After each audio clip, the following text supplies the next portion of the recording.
लोग एक टॉपिक देख रहे हैं फिजियोलॉजी का, दूसरा है वो क्या, पल्मोनरी सर्कुलेशंस। क्या है? पल्मोनरी सर्कुलेशंस, है ना। तो वैसे थोड़ी सी चीज़ें मैं इसके अंदर में, जब तुम्हें मैं कार्डियोवास्कुलर यानी कि सीवीएस पढ़ रहा था, कार्डियोवास्कुलर सिस्टम में पढ़ाया था, उस टाइम पे मैंने तुम्हें बताया था कुछ चीज़ें, है ना, पल्मोनरी सर्कुलेशन को लेकर। तो वहाँ से थोड़ा सा सीवीएस में कैसे सर्कुलेट होता है। अब ये लंग्स में ज़्यादा, तो बहुत सारे ऐसे चीज़ें हैं जहाँ हमें डायग्नोस्टिकली यूज़ करने को मिलता है। बट फॉर शॉर्ट रिव्यू अगर हम लोग बात करें पल्मोनरी सर्कुलेशन है क्या, तो ये मान लो हमारा क्या है, लंग्स है। ये क्या है? लंग्स है। और ये साथ साथ अगर हम लोग बात करें तो सेम एज हम लोग कहते हैं यहाँ पे नीचे हार्ट है ना। इस हार्ट के पास कितने, 4 चैम्बर्स है। क्लियर है ये भी? इस 4 चैम्बर में पता था हमें कि यहाँ से जो स्ट्रक्चर्स निकलेगा, ये जो एरिया है ये आपका क्या है, वेंट्रिकल है। और वो कौन सा वेंट्रिकल है? राइट वेंट्रिकल है। राइट वेंट्रिकल से इधर की तरफ आएगा, है ना। तो इसको हम लोग पल्मोनरी आर्टरी का नाम दिया। और ये पल्मोनरी आर्टरी जो होगा वो आ करके यहाँ पे छोटे छोटे क्या बनाते थे, कैपिलरीज बनाएगा। क्या बनाएगा? यहाँ पे छोटे छोटे ब्रांच बना करके मान लो छोटे छोटे कैपिलरीज बनाएगा। और ये कैपिलरीज फाइनली फिर टर्मिनेट्स होगा, अलग एक स्ट्रक्चर्स बनाएगा, है ना। और ये सब मिल करके एक फाइनली एक स्ट्रक्चर बनाएगा जिसको पल्मोनरी वेन कहते। और वो पल्मोनरी वेन आखिरी खुलता है कहाँ पर, तो लेफ्ट एट्रियम में। ये एक सर्किट है जिसको हम लोग पल्मोनरी सर्कुलेशन बोलेंगे। जब भी जैसे हार्ट कॉन्ट्रैक्ट होगा तो ब्लड का जो फ्लो होगा वो इस डायरेक्शंस में होगा। ये ब्लड का क्या होगा, फ्लो होगा। पल्मोनरी आर्टरी, पल्मोनरी वेन और ये पल्मोनरी कैपिलरीज, इससे ऐसे होते हुए फिर फाइनली ब्लड जो है वो कहाँ पहुंचेगा, लेफ्ट एट्रियम में पहुंचेगा। ये एक जनरल सर्कुलेशंस चल रहा होता है, इसी को हम लोग क्या बोलते हैं, पल्मोनरी सर्कुलेशंस बोलते हैं। अब फिजियोलॉजिकल एस्पेक्ट से अगर हम लोग बात करें कि इस पल्मोनरी सर्कुलेशंस के अंदर में हो क्या रहा है, तो एक लाइन सिंपल सा डेफिनेशन ही लिखता है कि पल्मोनरी सर्कुलेशन है क्या।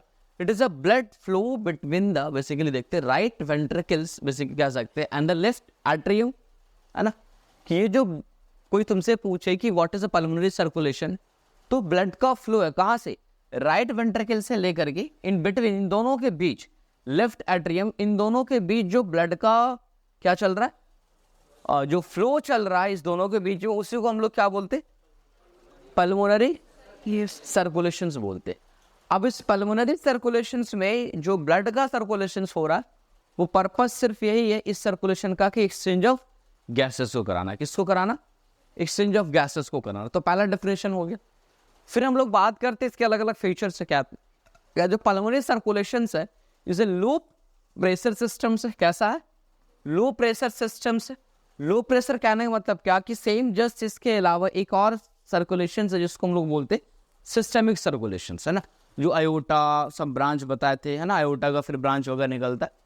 तो एक तो आयोटा के अंदर जो प्रेशर है वो हाई प्रेशर सिस्टम है। हमने बताया भी था कि आयोटा के अंदर जब हार्ट कॉन्ट्रैक्ट करेगा तो 120 तक जाता है नॉर्मली, 130 तक जाता है एमएफएसजी नॉर्मली। और जब डायस्टोल करता तो मिनिमम 80 तक आता था आयोटा का प्रेशर। तो सिस्टोलिक डायस्टोलिक आयोटा के पास कितना है, 120/180 के आसपास है। तो उसके कंपेयर में बात करते हैं तो इस सिस्टम्स के अंदर में, पल्मोनरी सर्कुलेशंस के अंदर में प्रेशर जो होगा वो लो होगा। क्या होगा, डिटेल आगे देखने को मिलेगा। रेजिस्टेंस मतलब जो चैनल्स है, जो आर्टरी वेन पल्मोनरी जो भी है, उसके अंदर में जो रुकावटें हैं, रेजिस्टेंस है, वो कम देखने को मिल जाएगा। लेकिन सिस्टमिक सर्कुलेशन में रेजिस्टेंस क्या होगा, ज्यादा, क्योंकि पूरी बॉडी में फैला हुआ वो तरह से, तो ये देखने को मिलेगा। साथ साथ देखने को मिलता है जो पल्मोनरी हाई कैपेसिटेंस सिस्टम्स है, इसका जो लेंथ है या जिसका जो एरिया, उसके कंपेयर में उतना ही लेंथ उसको अगर देखा जाए तो उससे ज्यादा इसके पास कैपेसिटी है कि वो ब्लड को होल्ड करता है इस पूरे सिस्टम्स के अंदर में, ठीक है। देन इसके बाद हम बात करें pulmonary vessels are thin walled. जो पल्मोनरी वेसल्स है यानी कि पल्मोनरी आर्टरी और पल्मोनरी वेन, पल्मोनरी आर्टरी और पल्मोनरी वेन दोनों मिलाकर वेसल्स बोलते। तो ये दोनों क्या है, थोड़ा थिन है। वॉल, इसके वॉल जो वो थिन है, एंड बेसिकली कह सकते हैं कैन बी इजिली डिस्टिंक्ट। बस इसको हम आसानी से फर्क निकाल सकते हैं कि अगर मान लो हमारे हाथ में एक बार पल्मोनरी आर्टरी दे दिया जाए और बॉडी का कोई दूसरा आर्टरी दे दिया जाए, तो दोनों अगर बता दिया है तो एक इसमें आपको निकालना है कि ये एक में से निकालो पल्मोनरी आर्टरी कौन है, तो आसानी से निकाला जा सकता, क्योंकि उसके वॉल क्या होते कंपेरेटिवली बाकी की बॉडी की आर्टरी से वो थिन देखने को मिलेगा, ठीक, इसके बेसिस पे। फिर आता पल्मोनरी कैपिलरीज जो are larger than the systemic capillaries. जो लेंथ वाइज अगर बात करते हैं बॉडी में हर जगह कैपिलरीज है, जहां पे सर्कुलेशन है वहां पर क्या है कैपिलरीज है, लेकिन जो पल्मोनरी कैपिलरी उसके लेंथ ज्यादा होंगे, उसके लेंथ क्या होंगे सिस्टमिक कैपिलरीज से रिलेटिवली ज्यादा देखने को मिलेगा। ये सब अलग अलग फीचर्स है। देयर बेसिकली रिच एनास्टोमोसिस, हर जगह एनास्टोमोसिस है, यहाँ पे भी जैसे देखने को मिलता है, जैसे हमारी एक इमेज ही बनाया था, या पैसा है सब आर्टरी एक दूसरे से क्या हो रहा है मिल रहे हैं यहाँ पर इस तरह से। तो इसमें जो एनास्टोमोसिस है बाकी की जगह बॉडी के बाकी टिश्यू पे अगर हम लोग जाके देखते हैं, बाकी कैपिलरीज पे अगर हम लोग देखते हैं, उससे कई गुना ज्यादा या कहीं ज्यादा जो है वो देखने को मिलता है एनास्टोमोसिस कहाँ पे, तो पल्मोनरी सर्कुलेशंस के अंदर में एनास्टोमोसिस ज्यादा देखने को मिलेगा। अब बता थिकनेस ऑफ पल्मोनरी आर्टरी कह रहा, and the right ventricle is a 1/3 that of the iota and left ventricle.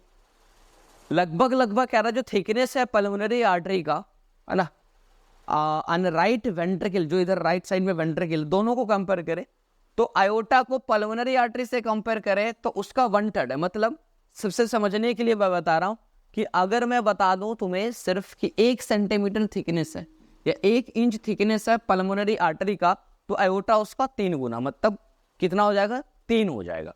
ये आयोटा 3 है तो उसका 1/3 हिस्सा मतलब इधर 1 सेंटीमीटर। सेम एज वेंट्रिकल के मामले में भी, लेफ्ट वेंट्रिकल राइट वेंट्रिकल का जो थिकनेस रेशियो है वो राइट वेंट्रिकल जो है वो लेफ्ट वेंट्रिकल से 1/3 थिकनेस में। तो कंपैरेटिवली देख ले कि थिकनेस कम है, इसलिए वेंट्रिकल से जो प्रेशर पड़ेगा वो भी क्या पड़ेगा कम पड़ेगा। जो अगर लेफ्ट वेंट्रिकल है राइट वेंट्रिकल है, राइट वेंट्रिकल दबेगा लेफ्ट वेंट्रिकल दबेगा, लेफ्ट वेंट्रिकल मोटा थिक वॉल है, तो कोई तुमको कोई अगर कोई हैंड को दबा रहा है, मान लो एक छोटा सा बच्चा 8 साल का वो दबा रहा है, एक कंप्लीट एथलीट वो दबा रहा, तो दोनों के हैंड्स के पावर क्या है अलग अलग, वो तेज फोर्स करेगा। तो लेफ्ट वेंट्रिकल अगर थिक है तो वो ज्यादा फोर्स जनरेट करेगा, इसलिए उसके अंदर हाई प्रेशर सिस्टम बनता है। लेफ्ट वेंट्रिकल क्या है थिन है, तो इससे कनेक्ट क्या कहते हैं राइट वेंट्रिकल थिन है, तो इसके कनेक्शन पल्मोनरी से, इसलिए पल्मोनरी में क्या होता है लो प्रेशर सिस्टम बनता है। और जरूरत भी है क्योंकि क्या कहते हैं कि लेफ्ट राइट वेंट्रिकल को प्रेस करके ब्लड सिर्फ लंग्स तक पहुंचाना है, बट लेफ्ट वेंट्रिकल को प्रेस करके सिस्टोल करा के पूरे बॉडी में पहुंचाना है। तो ये फर्क भी एक तरह का है। सेम ऐसे अगर हम लोग बात करें थिकनेस की बात होगी। अब functions of the pulmonary circulation, pulmonary circulation के काम क्या है, उसके फंक्शंस क्या है ना, जो हो रहा होता तो ऐसा समझ ये हो रहा है इतना, तो एक मोटा मोटी एक फंक्शन तो समझ में आ रहा है कि चलो भाई ये ब्लड के एक्सचेंज के लिए प्रोसेस चल रहा होता, तो ये तो ठीक है। तो सबसे पहला फर्स्ट फंक्शन आता क्या गैस एक्सचेंज, जिसको हम लोग बोलते हैं, क्या बोलते हैं गैसेस एक्सचेंज। कैपिलरीज लेवल पे जाएगा तो वहां पर हम लोग क्या देखते हैं गैसेस एक्सचेंज चल रहा होता, जो मैंने कल बताया भी था इससे पहले। अच्छा एक क्वेश्चन है तुम लोगों से कि सपोज कल मैं पढ़ाया था ये चीज को है ना, फिर आता हूँ यहाँ पे, अगर मैं तुमसे पूछ रहा हूँ कि कल मैं बताया था कि टाइडल वॉल्यूम कितना था, अच्छा भाई टाइडल वॉल्यूम 500 ml, चलो ठीक, एवरेज पढ़े थे 500 से लेकर के, मतलब कि सॉरी रेंज वैल्यू पढ़े थे 500 से लेकर के 750 ml। किसका भाई, एक एडल्ट पर्सन का, ठीक है। अब एक एडल्ट पर्सन का वेट 60 kg भी हो सकता है, एक एडल्ट अगर फीमेल होगी तो हो सकता है उसका 50 kg हो सकता है किसी का 70 kg हो सकता है किसी का 80 kg हो सकता है किसी का 100 kg। अब ये वेट का वेरिएशन तो हुआ पॉसिबल है, यहीं पे सब लोग अलग अलग वेट होगा सबका, ठीक है। स्पेशली टाइडल के साथ में बात करो क्योंकि नॉर्मल गुड ब्रीदिंग है, क्या वेट के वेरिएशन से टाइडल पे फर्क पड़ेगा? सवाल है कि वेट अगर अलग अलग है तो सबके टाइडल वॉल्यूम अलग होंगे या एक ही होगा? यस सर नो बोलो कम से कम, इसलिए बहुत क्लिनिकल चीजें बताऊंगा यहाँ पे तुम लोग, इसलिए मैं पूछ रहा हूँ। अलग अलग होगा, और जाहिर सी बात अलग होगा, क्योंकि आपके बॉडी के ऐसा नहीं है ना कि सब आदमी का हाथ बराबर है, उसके बॉडी के रेशियो के हिसाब से हाथ का लेंथ है ना। तो वैसे ही पूरे बॉडी के ऑर्गन में भी जो ऑर्गन का साइज होगा, जो ऑर्गन का मास होगा, वो हर आदमी का, अब मान लो मेरा लीवर सपोज मैं समझा रहा हूँ कि 1.5 kg का, तो पॉसिबल नहीं है हमारे एज के हर आदमी का 1.5 kg का लीवर होगा, पॉसिबल नहीं है ना। हो सकता है किसी का 1.4 हो kg हो, है ना, 1400 ग्राम हो, 1300 हो सकता है किसी का 1600 भी हो, तो ये वेरिएशन मिलेगा। तो हर आदमी का जैसे अब वेट अगर अलग हो रहा है तो उसके लंग के में कैपेसिटी भी चेंजेस होगा, नो डाउट, बट टाइडल के लिए इंपॉर्टेंस है कि वेंटिलेशन सेटिंग में टाइडल बड़ा इंपॉर्टेंस रोल प्ले करता है।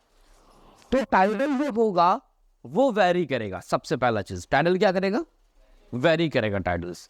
अब टाइडल जब वेरी करेगा तो अभी तो चलो हम 5 kg मतलब अलग है, वो अलग है, वो अलग है, सब अलग है, तो सारे लोग का वेट अगर वेरी कर रहा तो चलेगा, कोई मसला नहीं है, हमको कोई दिक्कत नहीं। मान लो कोई 70 kg का हो, उसका भी सांस चल रहा, फिजियोलॉजिकली तो कोई टेंशन की बात नहीं। लेकिन जब तुम हॉस्पिटल में हो, तुम्हारे पास पेशेंट्स आ गया, तुम्हारे पास क्या आ गया, पेशेंट्स आ गया, वैसे कंडीशंस में अब तुमको वेंटिलेशन पे रखना है। अब तुम तो फिजियोलॉजी में पढ़ के गए कि भैया 500 क्या है टाइडल वैल्यू में, कोई 70 kg का है, उसका सब में 500 टाइडल वॉल्यूम सेट करोगे, नहीं करोगे। तो पर केजी वॉल्यूम याद रखना है, टाइडल वॉल्यूम जो पर केजी होती है वो 6 से लेकर के 8, कितना, 6 से लेकर के 8 ml पर केजी। अब तुम या मिनिमम लो या मैक्सिमम लो, जितना केजी का होगा, मान लो सपोज अब 6 से तुम मल्टीप्लाई 70 kg होगा तो 70 से कर देना, कोई वैल्यू आएगा, है ना, तो उसका टाइडल वॉल्यूम वो होगा, है ना। आप मिनिमम से स्टार्ट करना, लगे कि इस पे लंग कंप्लीट इन्फ्लेट नहीं हो रहा, लंग फैल नहीं रहा इस सेटिंग पे, तो तुम 8 से भी लगा करके दे सकते, है ना। तो 6 से 8 ml जो है वो पर केजी क्या आता है, वॉल्यूम आता। तो वहां पर आपको ये चीज होगी। नहीं तो मैं बार बार कह रहा हूं, वेंटिलेशन में अगर हम टाइडल करेक्शन पे नहीं जाते हैं तो समस्या है। समस्या क्या है कि अब मान वही बताया ना कल कि अगर आपको बैलून फुलाना है तो हल्का हल्का फूकते रहो, बैलून फूलेगा, उतना तो प्रेशर डालना पड़ेगा जिससे कि बैलून के वॉल पे प्रेशर जनरेट हो और बैलून का साइज बड़ा होता रहे। तो लंग्स में भी ऐसा, आप स्पॉन्टेनियस तो सांस चल नहीं रही है, आप वेंटिलेशन से सपोर्ट करोगे, जैसे तुम अम्बू ही करते हो, अम्बू प्रेशर देते हो ना, अम्बू बैक करते हो, तो थोड़ा थोड़ा ऐसे से करोगे तो जाएगा, कुछ होगा, कोई फर्क हो जाएगा। एक काफी 2 हाथ से प्रेशर के साथ हम लोग देते हैं, वहां तो खैर फिक्स नहीं होता, इसलिए उस पर निमोथेरेक्स वगैरह होने के चांसेस भी रहते हैं। बट मशीन में तो सेटिंग है ना, आप जितना लगाओ उतना कर सकते हो। तो वेट पेशेंट आएगा तो वेट तो होगा ना, अगर मान लो वेट हो सकता है पेशेंट अनकॉन्शियस है, वेट नहीं कर पाओ, तो बहुत सारी चीजें एडवांस अगर है तो आजकल बहुत सारे ऐसे एडवांस बेड है कि बेड में ही वेटिंग वेइंग स्केल सब होता है।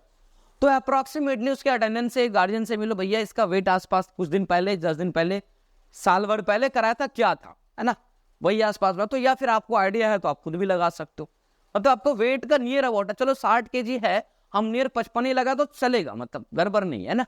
अगर वेट हो गया हो तो ठीक, एक ही बार तो बेहोश नहीं हुआ होगा ना, एक ही बार पूरा बेहोश, अरे पहले थोड़ा बहुत बीमार पड़ा तो ओपीडी करागा, उसके पुर्जा पे वेट लिखा होगा, इसे शुरू में जाते ना बोलते weight and date address BP सब लिखाता है, तो एक ही बार ना सीधा आईसीयू में गया होगा, हो तो पॉसिबल थोड़ा बहुत प्रॉब्लम आया होगा और फिर वो वहां से गया होगा, तब वो तो शुरू के प्रिस्क्रिप्शन लोगे वहां पे वेट तुमको मिल जाएगा, यहाँ से फाइंड आउट कर सकते हो ना। तो इसलिए वेट टाइडल वॉल्यूम के रिलेशन में सबसे इंपॉर्टेंस होता है। फिजियोलॉजिकली हम लोग पढ़ते हैं 500, 700, 750 पढ़ते हैं, लेकिन जब अप्लाइड कर रहा होगा क्लिनिकली तो ये वैल्यू अप्लाई नहीं करेंगे, क्योंकि उसको अप्लाई करेंगे पर केजी वाला अप्लाई करेंगे, ठीक है, क्लियर है। तो ये चीज तो मैं बता रहा था, हाँ कहाँ पे थे हम लोग, यहाँ पे, ये तो बता ही दिया। चलो, तो गैसेस एक्सचेंज की हम लोग बात कर रहे थे कि गैसेस एक्सचेंज पहला काम पल्मोनरी का है गैसेस, दूसरा क्या उनका मेटाबॉलिक फंक्शन। मेटाबॉलिक फंक्शन क्या कर रहा भाई, तो secretions of AC by the capillary, कल भी मैं बताया था कि जो पल्मोनरी कैपिलरीज था, याद होगा, जो पल्मोनरी कैपिलरीज है, यही पल्मोनरी कैपिलरीज क्या करती है, जैसे मान लो ये मान लो तुम्हें पल्मोनरी कैपिलरीज है, और इस पल्मोनरी कैपिलरीज के अंदर में यहाँ पर क्या इंडोथेलियल लगा हुआ, क्या लगा हुआ, इंडोथेलियल सेल है।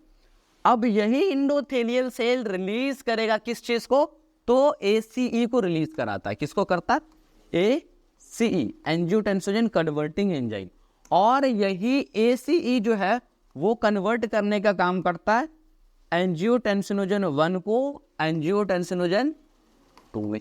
तो ये केमिकल रिएक्शन एक तरह का ना, कन्वर्जन बायोकेमिकल रिएक्शन चल रहे, तो कहीं ना कहीं कह सकते हैं मेटाबॉलिक इफेक्ट भी होता है। पल्मोनरी सर्कुलेशन का दूसरा बेनिफिट, मान लो पल्मोनरी सर्कुलेशन नहीं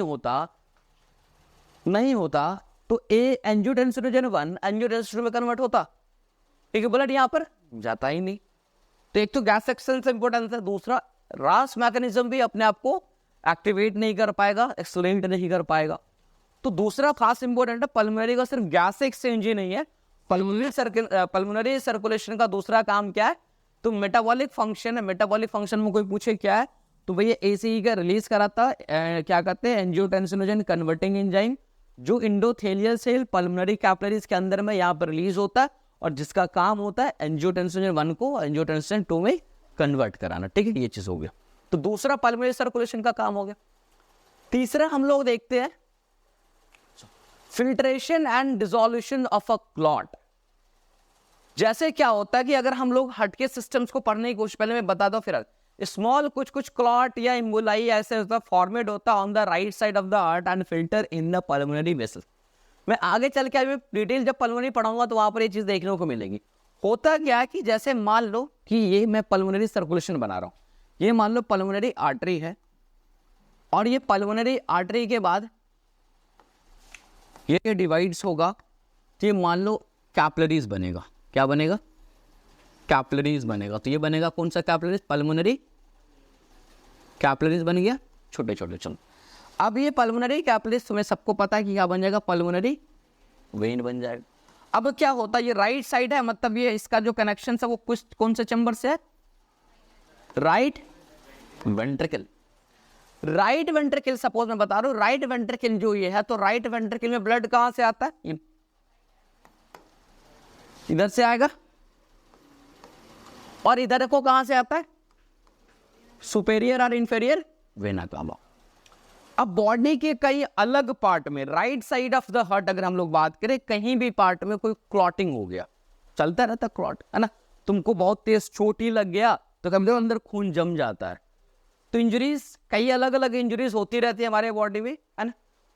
तो उसके वजह से आपके ब्लड वेसल्स के अंदर में क्या हो गया, क्लॉट बन गया।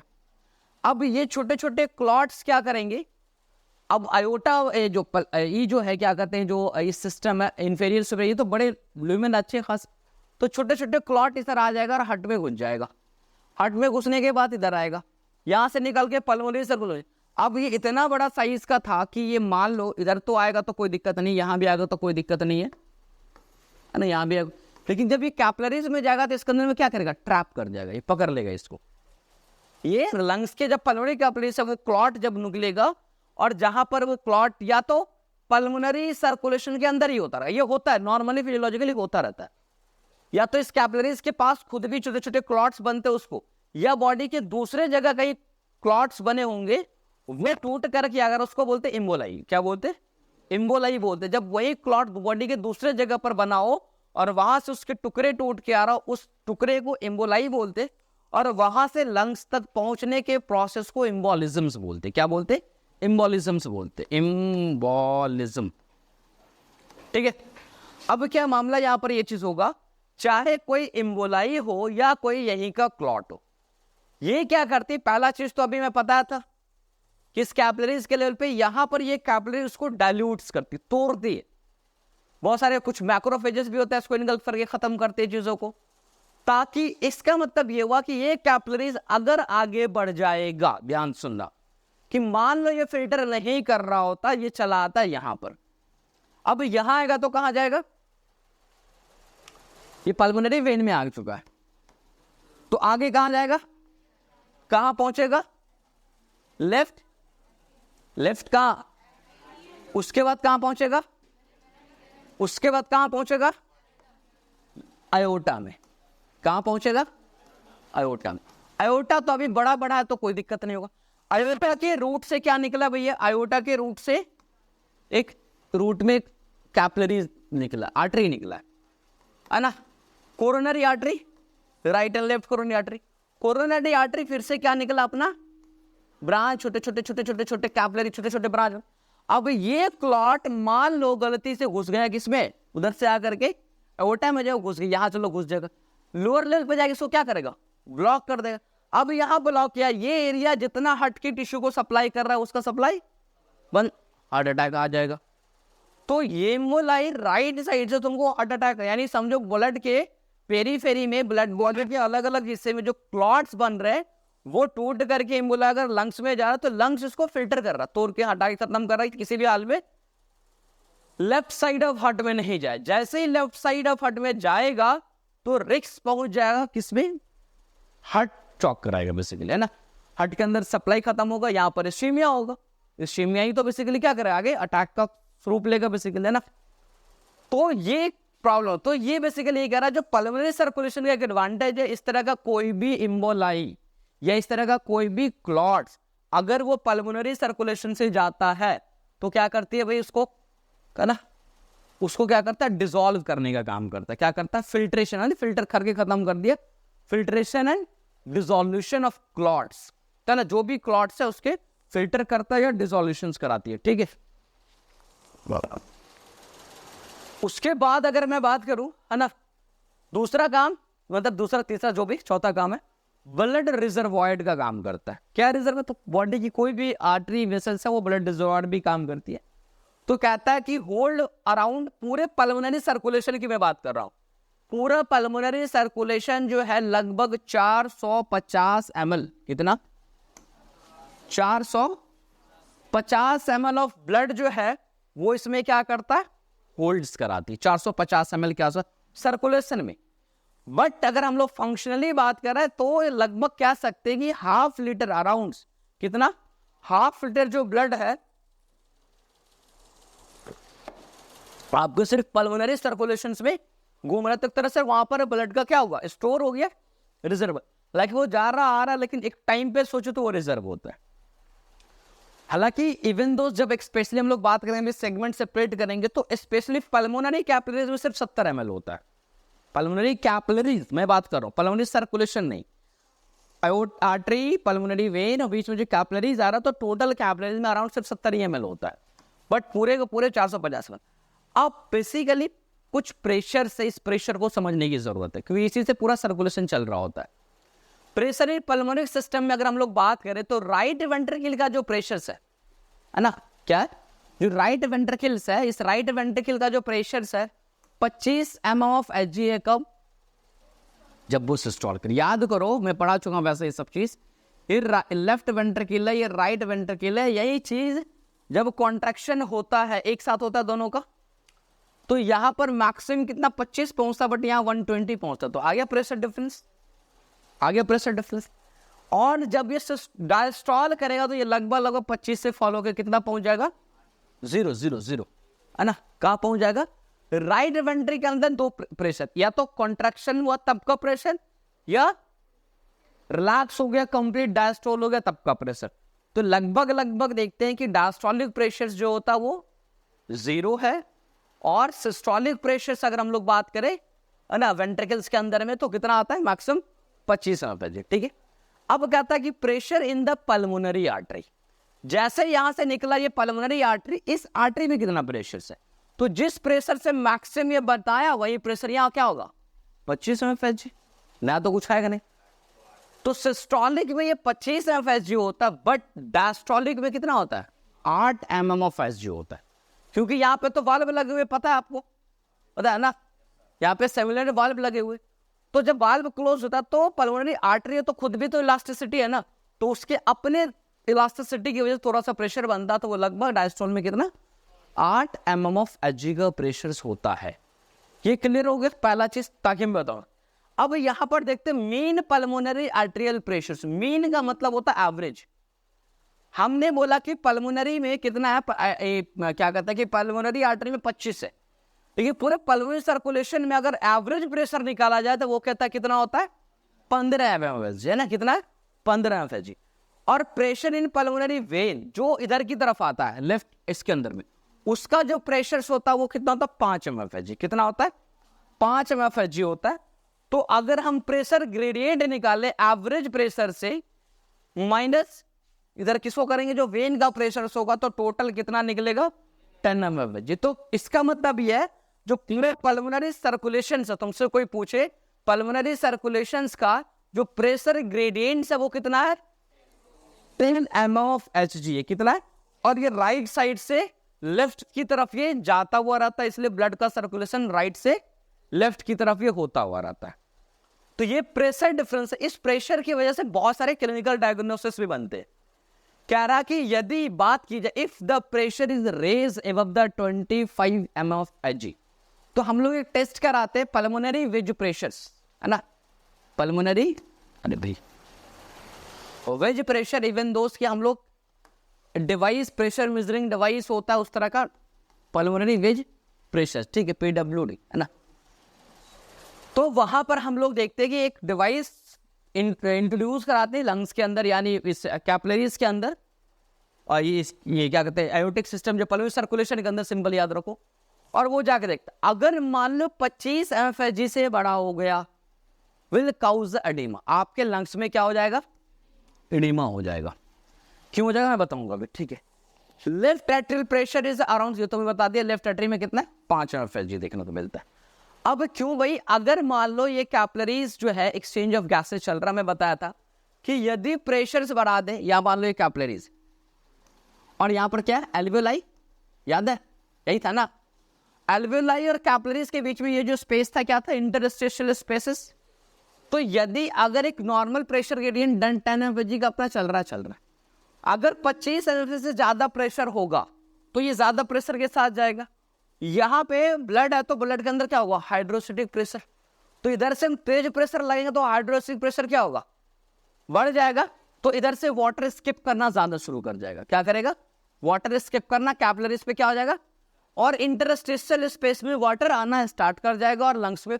अब एक एक एल्वियोलाई के लेवल में ये चीज होने लगेगा, और मान लो पूरे एल्वियोलाई में सेम चलने लगा तो क्या होगा, पूरे इंटरस्टिशियल स्पेस में फ्लूइड आ गया, मतलब पल्मोनरी एडिमा हो जाएगा। क्या होगा, अरे लंग्स उसके स्वेलिंग होना स्टार्ट करने लगे, पानी आने लगेगा फेफड़े के अंदर में, सॉरी, हाँ बेसमेंट मेम्ब्रेन होता, क्रॉस करेगा बेसमेंट मेम्ब्रेन को, व्हाट्स दैट, सिंपल डिफ्यूज करेगा। हाँ प्रेशर है ना बेसमेंट मेम्ब्रेन में, क्या बोला, अब ये दीवार है, हम फैट मारेंगे नहीं टूटेगा, लेकिन बुलडोजर एक बार में क्या करेगा, प्रेशर क्या होगा, बढ़ गया बुलडोजर में, है ना। वही चीज है, अब जैसे तुम केवल 25 mFG से प्रेशर बढ़ा तो अब वो बेसमेंट मेम्ब्रेन में कितना रोकेगा, अपने लिमिट पर है ना। अब आता कुछ वॉल्यूम की बात करें, मैं बताया वैसे लंग्स कंटेन अराउंड 450, लंग्स मतलब यहाँ पे वो पल्मोनरी सर्कुलेशन है ना, 450 करता है, 700 ml इन पल्मोनरी कैपिलरीज, जो कैपिलरीज का लेवल है सिर्फ और सिर्फ कितना है 700 ml, rest amount of sorry 70 ml हो टोटल का भी 70 ml उसमें आता है, और रिमेनिंग अमाउंट ऑफ जो ब्लड है पल्मोनरी आर्टरीज एंड वेन के अंदर में। तो पूरा सर्कुलेशन जो पल्मोनरी सर्कुलेशन है यही तो है, पल्मोनरी आर्टरी, पल्मोनरी वेन और पल्मोनरी कैपिलरीज। तो कैपिलरीज में 70 ml ऑफ ब्लड देखने को मिलता है। अब कुछ चीजें यहां पर है अप्लाइड के लेकर के हम लोग देखते, क्या एक कंडीशन होता है पल्मोनरी हाइपरटेंशन, मिलेंगे बहुत ज्यादा पल्मोनरी हाइपरटेंशन। पल्मोनरी हाइपरटेंशन मतलब क्या, यही जो वेज प्रेशर्स है वो 25 mmOf/Hg से क्या होगा, बढ़ जाएगा, तो हम लोग कंसिडर करते हैं it is a pulmonary hypertension बोलते। Arterial pressure, there is an increase in a pulmonary vascular resistance leading to the right heart failure. अब ऐसे कंडीशन में अगर पल्मोनरी हाइपरटेंशन होता है तो एक पॉसिबिलिटी होती है कि उस व्यक्ति को सबसे पहले पॉसिबल है कि राइट हार्ट फेल्योर में जाएगा। क्यों जाएगा, अब देखो होगा क्या कि मान लो ये सिस्टम्स है ब्लड का जाने का, क्या ब्लड का जाने का ये सिस्टम है ना। अब मैं बोला कि यहां प्रेशर्स बढ़ गया, रेजिस्टेंस हो गया लंग्स के अंदर में, ये क्या हो गया, मान लो पल्मोनरी सर्कुलेशन में आ गया, आर्टरी में भी प्रेशर 25 से ज्यादा होगा, 30 हो गया, 40 हो गया, 50 हो गया, मान लो 30 हो गया। अब इसके पास, इस वेंट्रिकल के पास, बेचारे के पास मैक्सिमम सिस्टोलिक प्रेशर कितना है 25 ही है, और इस सिस्टम में प्रेशर बढ़ा हुआ है, तो लो प्रेशर से हाई प्रेशर तक ब्लड फ्लो करना चैलेंज हो जाएगा। तो ये अपने आप को चाहेगा थोड़ा और प्रेशर बढ़ाए और ताकत लगाए, लेकिन आप किसी मान लो तुम्हारे ऊपर 1 क्विंटल उठा लोगे, 50 किलो उठा लिए, चलो ठीक, तो थोड़ा देर तक उठा के रखोगे, 1 घंटा 2 घंटा के बाद क्या होगा, आ जाएगा, अब का तब होने लगे, या तो तुम्हारे ऊपर गिरेगा, मुंह कान फटा खत्म गाने, है ना। तो वही सेम चीज है, इसके ऊपर लोड बढ़ा दिया भैया, थोड़ा सा ही बढ़ा तो चलो थोड़ा ही भी बढ़ाएगा, लेकिन इधर इतना लोड बढ़ा कि अपने आप का फेल हो जाएगा, हम नहीं दे पाएंगे, थोड़ा बहुत पहुंचाएगा तो पहुंचाएगा, अब ये किसी भी हाल में बोला कि नहीं भैया अब मेरे से होने नहीं जा रहा, हम अपने आप को फेल प्रूफ कर देते, तो ब्लड एडेक्वेट नहीं पहुंचा मतलब फेल हो गया। तो पल्मोनरी हाइपरटेंशन किसी व्यक्ति को है तो ये समझ कि उसको क्या होने लगेगा, वेंट्रिकल राइट वेंट्रिकल इनलार्जमेंट। तो अगर किसी को रिपोर्ट में राइट वेंट्रिकल इनलार्जमेंट आता है और कार्डियक रीजन कुछ नहीं बोल रहा तो लंग्स को भी ढूंढना है। लंग्स के रीजन भी है जो यहाँ पर करा रहा है क्या चीज को, राइट वेंट्रिकल को इनलार्ज करा रहा है। तो हमेशा रीजन यानी काउजेस सिर्फ वही डिजीज हार्ट में नहीं होगा, राइट वेंट्रिकल इनलार्ज एक कंडीशन, ठीक है। देन अगर हम लोग बात करें कंटिन्यू, ये समझ आए क्यों होगा राइट वेंट्रिकल, है ना, लोड बढ़ जाएगा ये। अब बात ये आती है कि इस ऐसे कंडीशन में पल्मोनरी हाइपरटेंशन जब होता है तो थेरेपी यहाँ लिखा मैं बता देता हूँ। O2 थेरेपी देते हैं, वेसोडाइलेटर देते हैं, कैल्शियम चैनल ब्लॉकर देते हैं and use as a treatment, ये सब ट्रीटमेंट। O2 क्यों देते हैं, क्योंकि जैसे ही पल्मोनरी हाइपरटेंशन होगा ब्लड नहीं आएगा, ब्लड इनसफिशिएंसी होगा ना, कम भेजेगा इधर से, एक्सचेंज कम होगा, ब्लड को बॉडी में हाइपोक्सिया होगा तो सांस फूलने लगेगी। तो उस चीज को कंपनसेट करने के लिए ऑक्सीजन लगाओगे तो ये बेनिफिट होगा। पहला चीज सांस जो फूलने लगी वो। वेसोडाइलेटर मेडिसिन इसलिए देंगे प्रेशर रेजिस्टेंस की वजह से बढ़ा हुआ, क्या है ना कि increase the pulmonary vascular resistance, है ना। तो रेजिस्टेंस बढ़ गया हुआ यानी कि वो पल्मोनरी सर्कुलेशन में जो पल्मोनरी वेसल्स है वो टाइट हो चुका है, स्मूथ मसल्स कॉन्ट्रैक्ट कर चुके हैं उसके, तो उसको रिलैक्स करा देंगे। कैल्शियम भी क्या करता है, उसके स्मूथ मसल्स पे चैनल पे जा करके, मतलब कि जो कैल्शियम चैनल उस पे जा करके मसल्स को रिलैक्स कर। तो जैसे कोई ट्यूब अगर खूब टाइट है तो खूब प्रेशर से ब्लड जाता है, पीछे आने वालों को भी क्या करेगा, रोकेगा ना, लेकिन ढीला होगा तो आसानी, तो वेसल्स को डायलेट कराने की कोशिश किया जाता है ताकि पल्मोनरी प्रेशर क्या हो जाए, हाइपरटेंशन कमे। और जैसे हाइपरटेंशन लंग्स फिर जो हार्ट है वो क्या करेगा, अपना काम करना स्टार्ट करेगा चीजों को देखो। अब एक वर्ड आता है पल्मोनरी एडिमा। मान लो किसी को पल्मोनरी एडिमा है, लंग्स में पानी भरा हुआ है तो क्या प्रॉब्लम आएगी आगे चल के, तो सबसे पहले occur due to the increase the pulmonary interstitial fluid pressure. ये कब होगा, तो यही चीज में आता है कि पल्मोनरी इंटरस्टिशियल फ्लूइड प्रेशर यानी कि किसी कारण से ये मान लो एल्वियोलाई है और ये मान लो क्या है कैपिलरीज है, इन दोनों के बीच जो इंटरस्टिशियल, इसमें अगर पानी बढ़ने लगा, है ना, इसके अंदर फ्लूइड का एबनॉर्मल एक्युमुलेशन अगर होने लगा तो ये कन्वर्ट हो जाएगा किसमें, पल्मोनरी एडिमा में, ठीक है। Fluid pressures, it causes the accumulations of in fluid in the pulmonary interstitial space and alveoli। अब बहुत ज्यादा पानी जब इधर लाएगा कुछ इधर भी जाएगा, एल्वेलाई में भी जाना स्टार्ट करेगा ना, तो अल्टीमेटली ये सब area full of the water या फ्लूइड कह सकते हो जो भी है फुल होने लगेगा और पल्मोनरी एडिमा बेसिकली क्या है। अब इसमें लेफ्ट साइड हार्ट फेल्यूर पहला चीज होगा, क्या होगा, left side heart. Pulmonary oedema अगर है तो लेफ्ट साइड हार्ट फेल्यूर क्यों होगा, अब बता दे। अब यहां पर क्या हुआ, देखो यहां पर क्या होगा कि चलो इमेज पे आते, है ना, चलो यहां पर स्केप कर करके स्केप, चलो ये चलो डायग्राम ही बना,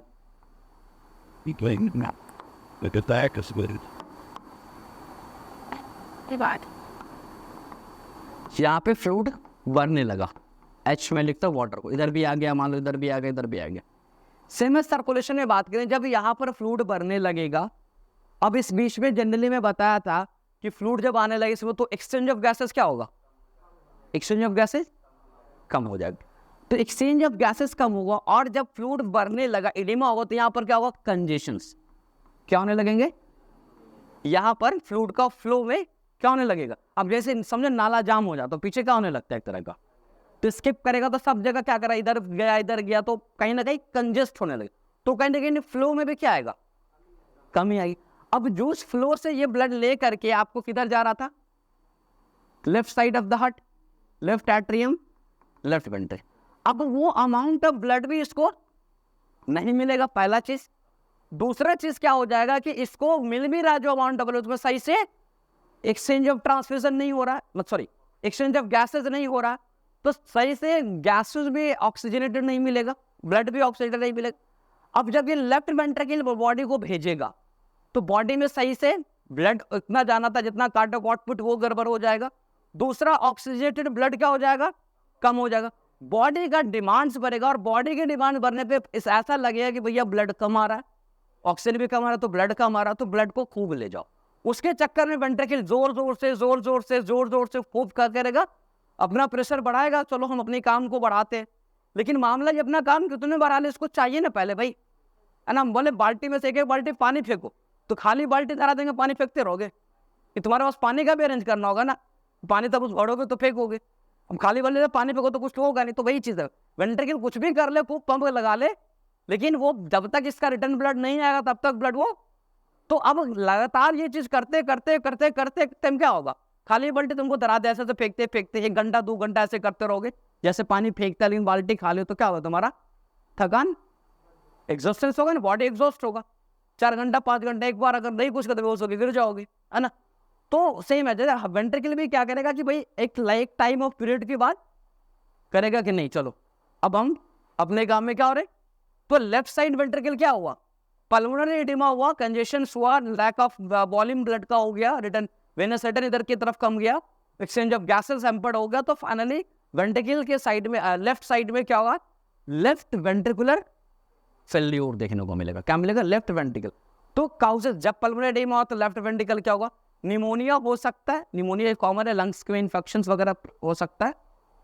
O2 टॉक्सिसिटी होगा, O2 टॉक्सिसिटी इसलिए क्योंकि O2 को डिफ्यूज होके जाना है, लेकिन अगर बहुत ज्यादा O2 एक जगह कंसंट्रेट होता तो फ्री रेडिकल्स बनाते, और वो फ्री रेडिकल आपकी बॉडी के सेल को ही तोड़ता है। अब लंग्स पे एक्सचेंज होने, लेकिन लंग्स के पास कंसंट्रेशन क्या बनेगा, O2 का बढ़ता चलेगा, बढ़ता वो सेल को डैमेज करेगा। हाई एल्टीट्यूड बेसिकली हम लोग देखते कि अगर यहाँ पर देखते, हाँ हाई एल्टीट्यूड में भी जाते हैं तो पल्मोनरी एडिमा देखने को मिलता है, O2 टॉक्सिसिटी में भी पल्मोनरी एडिमा देखने को मिलता है, निमोनिया में भी अच्छा एक चीज और भी देखने को मिलता है, एक मिनट में अगर कोई व्यक्ति तुम्हारे पास आ रहा है ना, उसको लेफ्ट साइडेड हार्ट फेल्यूर है, ध्यान सुनो, लेफ्ट साइडेड क्या है, हार्ट, तो it may be causes as a left side heart failure. और एक तो मान लो हार्ट का अपना कार्डियोमायोपैथी हो सकता है, नो डाउट, क्या हो सकता है, कार्डियोमायोपैथी हो सकता है, लेकिन जैसे तो एक तो मैकेनिज्म मैं बता ही दिया कि पल्मोनरी एडिमा में भी पल्मोनरी एडिमा अगर है तो वो जाकर के लेफ्ट वेंट्रिकल एसोसिएट तो देखने को मिलेगा ही, लेकिन मान लो कि पल्मोनरी एडिमा नहीं है, क्या नहीं है, पल्मोनरी एडिमा नहीं है, और कार्डियोमायोपैथी की वजह से हार्ट में कोई प्रॉब्लम हुआ, उसके वजह से लेफ्ट वेंट्रिकल फेल्यूर है, मसल्स वीक हो गया, तो वैसे केस में फिर रिवर्स हो जाएगा, और रिवर्स होकर के पल्मोनरी एडिमा नहीं भी होगा तो पल्मोनरी एडिमा क्या करेगा, करा देगा, क्या करेगा, क्योंकि उस केस में ये अब ब्लड हार्ट काम कर नहीं रहा, फेल्यूर हो गया, तो ज्यादा से ज्यादा अमाउंट ऑफ ब्लड नहीं निकालेगा, पीछे क्या बढ़ेगा, कंजेशंस, और एक लंबे समय के बाद पीछे जब कंजेशन बढ़ेगा, इधर से जा ही नहीं रहा तो पीछे से आना जो होगा ये डिक्रीज हो जाएगा, उसके वजह से क्या होगा, पल्मोनरी आर्टरी में भी डिक्रीज होगा, राइट साइड पे भी लोड बढ़ जाएगा, इधर कंजेशन जाम लगा हुआ, ट्रैफिक रास्ते में फंस जाता है, पीछे से कुछ भी करो, आगे धक्का लगाओगे तो कुछ होने जा नहीं रहा है ना। तो फिर धीरे धीरे टाइम के बाद जब लेफ्ट साइडेड हार्ट फेलियर होता है और क्रॉनिकली अगर हम छोड़ दें, पल्मोनरी एडिमा होगा, पल्मोनरी एडिमा के बाद फिर भी छोड़ दें तो right side heart failure, complete heart failure होकर के कहानी क्या होगा, हाँ कहानी खत्म हो जाएगा, ठीक है। तो ये पल्मोनरी सर्कुलेशन तुम्हारा खत्म हो गया, कल नेक्स्ट टॉपिक हम लोग स्टार्ट करेंगे, ठीक है। Ventilation ventilation and perfusion ration, है ना, परफ्यूजन रेशियो, ठीक है, ये कल की क्लास में हम लोग बात करें।